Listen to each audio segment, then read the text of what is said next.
आज मैं आकांक्षा गुरु बहन आप लोगों को श्री वाल्मीकि रामायण का अयोध्या कांड का 51वां सर्ग सुनाती हूँ, जिसमें निषाद राज गुह के समक्ष लक्ष्मण का विलाप है। लक्ष्मण को अपने भाई के लिए स्वाभाविक अनुराग से जागते देख निषाद राज गुह को बड़ा संताप हुआ।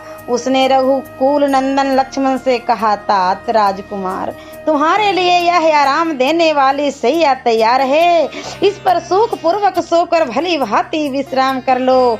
यह मैं सेवक तथा इसके साथ के सब लोग वनवासी होने के कारण सब प्रकार के क्लेश सहन करने योग्य हैं, परंतु तुम सुख में ही पले हो, अतः उसी के योग्य हो। हम सब लोग श्री रामचंद्र जी की रक्षा के लिए रात भर जागते रहेंगे। मैं सत्य की ही शपथ खाकर तुमसे सत्य कहता हूँ कि तुम इस भूतल पर मुझे श्री राम से बढ़कर प्रिय दूसरा कोई नहीं है। इन रघुनाथ जी के प्रसाद से ही मैं इस लोक में महान यश विपुल धर्म लाभ तथा प्रचुर अर्थ एवं भोग वस्तु पाने की आशा करता हूँ। अतः मैं अपने बंधु बांधवों के साथ हाथ में धनुष लेकर सीता सहित सोए हुए प्रिय सखा श्री राम की सब प्रकार से रक्षा करूंगा। इस वन में सदा विचरते रहने के कारण मुझसे यहाँ की कोई बात छिपी नहीं है। हम लोग यहाँ शत्रु की अत्यंत शक्तिशाली विशाल शत्रुंगनी सेना को भी अनायास ही जीत लेंगे। यह सुनकर लक्ष्मण ने कहा, निष्पाप निषाद राज, तुम धर्म पर ही दृष्टि रखते हुए हमारी रक्षा करते हो, इसलिए इस स्थान पर हम सब लोगों के लिए कोई भय नहीं है। फिर भी जब महाराज दशरथ के ज्येष्ठ पुत्र सीता के साथ भूमि पर शयन कर रहे हैं, तब मेरे लिए उत्तम शैया पर सोकर नींद लेना, जीवन धारण करने के लिए स्वादिष्ट अन्न खाना अथवा दूसरे सुखों को भोगना कैसे संभव हो सकता है। देखो, संपूर्ण देवता तथा असुर मिलकर भी युद्ध में जिनके वेग को नहीं सह सकते, वे ही श्री राम इस समय सीता के साथ तिनकों के ऊपर सुख से सो रहे हैं। गायत्री आदि मंत्र के जाप, कच्छ चांद्रायन आदि तप तथा नाना प्रकार के पराक्रम करने से महाराज दशरथ को जो अपने समान उत्तम लक्षणों से युक्त ज्येष्ठ पुत्र के रूप में प्राप्त हुए हैं, उन्हें इन श्री राम के वन में आ जाने से अब राजा दशरथ अधिक काल तक जीवन धारण नहीं कर सकेंगे। जान पड़ता है निश्चय ही यह पृथ्वी अब शीघ्र विधवा हो जाएगी। तात रनिवास की स्त्रियां बड़े जोर से आर्तनाद करके अधिक श्रम के कारण अब चुप हो गई होगी।